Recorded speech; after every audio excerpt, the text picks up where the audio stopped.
Welcome to the MacArthur Memorial podcast. I'm your host, Amanda Williams.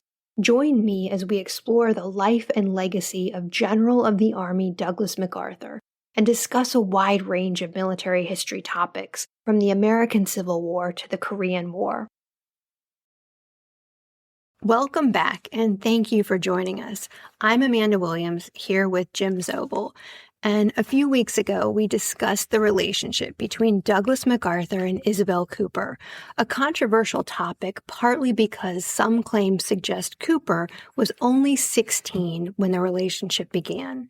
In that earlier discussion, we reviewed the evidence showing she was an adult at the time, still much younger than the 50-year-old MacArthur, but not 16. We invited your questions about the relationship and the evidence, and today we're here to answer the questions you sent. So let's get started. Are you ready? First question. What other documents show her birth year as 1909? I think there was the earlier, she had come to the States in like 1926. Same birth date is on that. As on the 1930 the register, yes. Yeah, that they have to sign into and prove their papers and everything like that. And she writes February 22nd, 1909 on that one. Okay.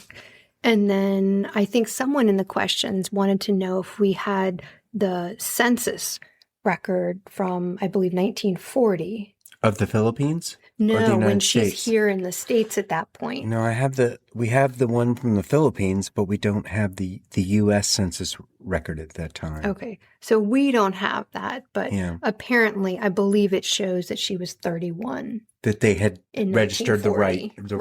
Right. So we don't have a copy of that. Well, since we did this, now all these other things are popping up. Right. So, but I said we can, if somebody has an easy access to that or a copy, please send it our way. We could probably find that online. Yeah. Maybe. All right. Next question. William Manchester states that MacArthur dropped his suit and paid Isabel off because he did not want his mother to find out about her. Do you think this was the reason, or do you think it was just general embarrassment over such a young girlfriend? Being a Washington insider, I find it hard to believe his mother was not aware of the relationship. And even if she was 16 at the time, what was the public feeling about her age during those years? Well, that's hard to say because we don't have a lot of evidence, from that time frame about people talking about it, because not a lot of people knew.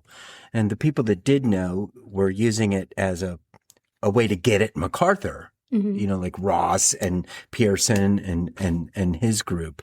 But, to say, was there, I don't even know how to say it, was there, did his mom know? How, well do we know his mom being actively involved with a lot of things at that time?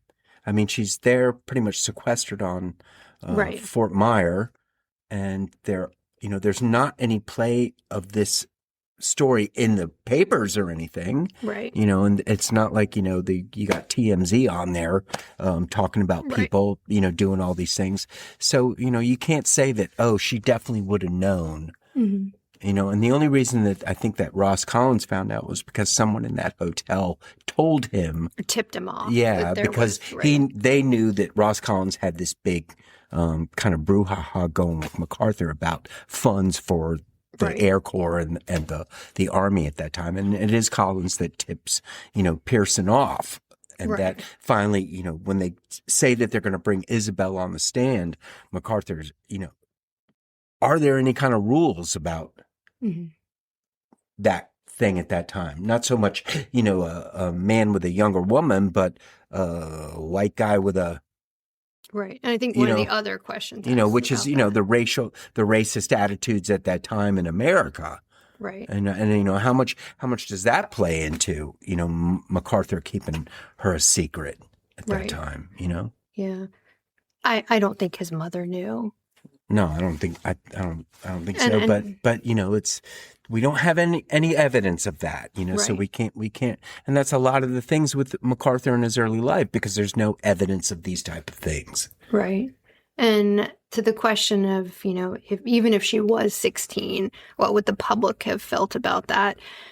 I mean, you have 16-year-olds at that point getting married, in some states. I don't know about DC, what the age was, but even if she was 16 and MacArthur's 50, I think the race question, and then I think the age, I think it would have made people pay a lot of attention to it and talk about it a lot. But that being said, we know that she wasn't 16. Right. So. That's true. That's true too. So, okay. Next question. Why does it bother you so much that people say Cooper was 16 while in a relationship with MacArthur? Who cares? Because we have everybody out there saying he was a pedophile. Right. I mean, you've got established institutions, which I'm not going to name, but we know what they are, that's one of their main thrusts at MacArthur is that he was a pedophile. And it's just a bunch of garbage. And so why do we care about it? Because people keep talking about it. And, I mean, I just had a guy on Facebook the other day go off on that. Right. So, I mean, it's hard enough that you're dealing with MacArthur with them when when you got people spreading all these, untruths about him and still holding on to him. So I would say there is a part of this, though, that does bother me. And it's not even so much the shoddy research that will perpetuate this idea that she was 16. It's more the fact that there are so many people that seem to take delight in talking about it and almost writing their own fan fiction about it. I find it disturbing, and I find it not respectful of her at all either. And it just seems that a lot of people online just get giddy over the fact that, oh, she was 16, and they want to talk about it and talk about it and talk about it. Why do you want to talk about that? Well, here's the thing. I mean, MacArthur is a person who they've documented practically every second of his life, and I mean, nobody's infallible. I mean, everybody's got some secret in their life that, they don't want put before everybody, maybe except you. But, that's just the way it is. And when they can find something to break down, somebody, they will. And especially with MacArthur, because there's, so much that just goes along with this guy because, he does have a high belief in his own self, which is, normal for most people. Yeah. Okay. Next question. There were strict anti-miscegenation laws. I'm sorry, that word is always hard for me. In most of the United States in the 1930s, which prohibited interracial relationships. Virginia and Maryland had some of the strictest laws. Would that have been a factor in terms of why they kept their relationship? Well, that's what we were just saying, and I didn't realize that somebody had actually put that in question. DC was one of, I think there were about 30 states at this time that had very strict laws about that. DC was not one of the places that had them. So I think the couple that was the Loving case that came before the Supreme Court, Virginia. They were from Virginia. I want to say they went to DC to get married because they could get married there. So DC didn't have those rules. Wow. So they were in a place where legally they could be together. But I think it's also important to note that a lot of those laws were more designed to keep white women from having partners of other race. Those laws tended to be to protect, the women, so to speak. I'm putting quotation marks around that. I don't know, I think it was in Virginia, it would have been illegal for him to marry her, but I don't know that they were ever talking about marriage. No. So it wasn't illegal for him if they came to Virginia to maybe be together. I don't know. But I don't think they are that in DC was, the whole time, so yeah. But no, I don't know that that was why they kept it less public. But he's also chief of staff, and maybe he just doesn't want to talk about that. Yeah, I think it's something that he, it's his business. My thing that I always wonder about is does and there's nothing on paper or anything, but does MacArthur believe that after his term as chief of staff, he's going to go back to the Philippines with her and live out the rest of his life and maybe with her? get married? Yeah. I mean, there's why else would he have brought her here to the United States unless he was crazy about her, Right. and probably had this idea, I'll go there, I'll be chief of staff, because he's kept on longer as chief of staff than he was supposed to be. Right. And so, does he feel like we'll be there and then we'll get out of there and go back to the Philippines? I was just thinking, the young woman that he fell in love with right after World War I on occupation duty? Right, Herta. And he can't get her back to the States because she's an enemy alien Yeah. still, right? The war, there's this armistice, but there's no, connection, between the U.S. and Germany. She can't come. She's an enemy alien. And that relationship falls apart. I have a feeling that, at this point, he's decades or so older. He's got this girlfriend in the Philippines. I bet he figured out everything he could about the legality of having her there, right. Because I don't think he would have want to put himself through that heartbreak one more time. And whereas with, Isabel, we don't think that he told his mom. He does tell her about Herta, Herta Hauser, the German girl. And so, yeah, I imagine with that, heartbreak that tore through him, he is probably thinking of that. I want to get her back there so I don't lose out on this. Right. It could be that she was so young, he felt like if he left her that she would find someone else. All right. Next question. Can you talk about the final few letters from 1934 when MacArthur broke up with Cooper after she asked for financial support for her father and brother? Well, that's the famous one where he sends her the want ad for a laundress. It's pretty cruel. Yeah. It's cold. It's it goes from absolutely in love, crazy love letters to very cold. Well, that's after she had run off with the boy her own age, having definitely an affair in that sense. And so, he's the jilted lover, who went through all this, for her. And I guess, it's the modern problem, the old guy with the young girl. Do you think though, she's asking him for help for her brother and her father? Is it the father? Do you think she didn't think that the breach between them was as serious as it was? Because again, to have started going out with this other young man. Yeah. And then to go back to your previous boyfriend and say, hey. When she's asking for that help though, does he know by then? That's the thing. We don't know that. But he shuts it down so quick. It's no. Yeah, but that's your problem. Because does he know? I don't know. That's the problem with this whole thing. There's so little evidence, except for what we found that proves her age. Right. But so we know her age, but everything else about the situation is only things that have come from Drew Pearson as well as the lawyer there. Right. Next question. What do you think about the book Empire's Mistress? Well, she did a lot of good research, for this book. And that's Dr. Bernadette Gonzalez. And had a lot of things that I had never known before. She dug up a lot of, but to say right in the beginning of your book, the parts that I don't know, I made up. I made up, I made up how I thought it would have progressed. And to me, that's not a historical book. It's fiction. Especially when you admitted it right in the beginning.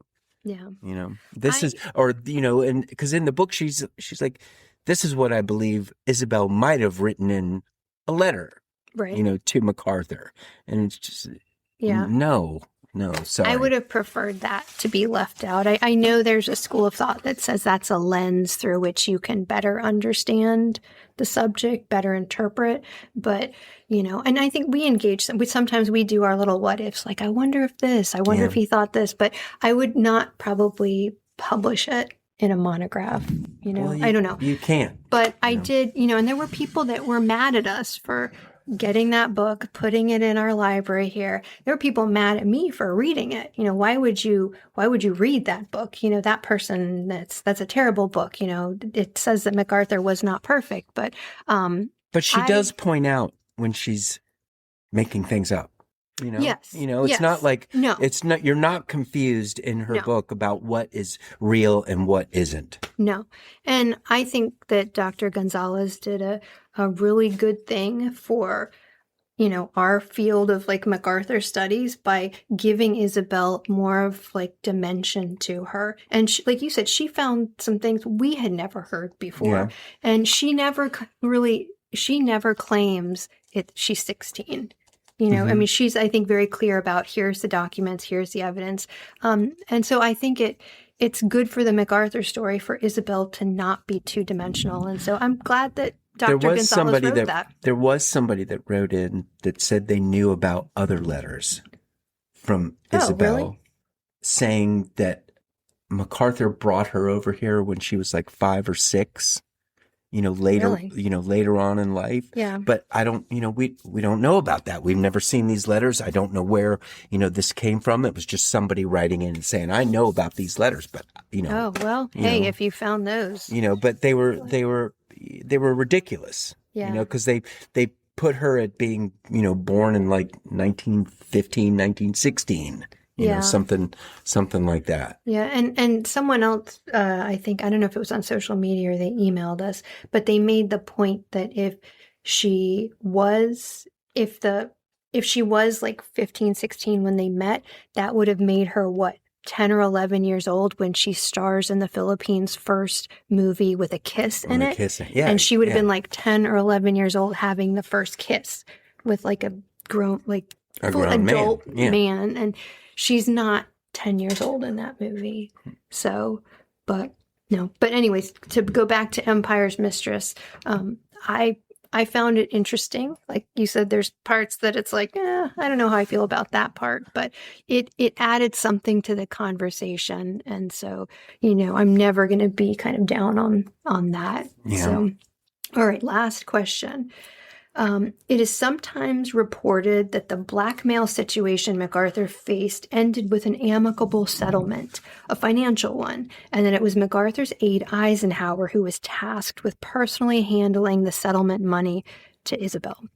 Can you confirm this? And you can confirm that this mission was very uncomfortable for Eisenhower, who later complained about it. As far as we know, that's true. Mm-hmm. I don't know of any other thing to say, Right. Yeah, I think it was something very uncomfortable for Eisenhower, but I think he was part of that group of people that said you shouldn't pay anybody. Yeah. We should. And it was outright blackmail. Yeah. It really was. But no, so that was it. All right. Well, that was the last question on this topic. We don't ever have to talk about this again. We'll see. Okay. All right. Well, thank you all again for joining us and for sending your questions. That's exactly why we are here. And writing and interpreting history is challenging and mistakes can happen. And we make them too, right, Jim? I'm the main Right. No, you're not the main, but we all make mistakes. And so when new evidence appears, we share it and we work to refine our understanding. And our philosophy here at the Memorial is that we want to present MacArthur openly, sharing both the difficult and the admirable parts of the story. And that's really the only way to truly understand the man and his legacy. And we are not afraid of hard conversations, and we actually welcome them. And we appreciate you all being part of this ongoing exploration. So thank you again, and we hope that you'll join us for future virtual events. We hope you enjoyed that episode. If you have questions, comments, or topic suggestions, the MacArthur Memorial team wants to hear from you. You can reach us at macarthurmemorial@norfolk.gov or find us on X at MacArthur1880 or on Facebook and Instagram as MacArthur Memorial.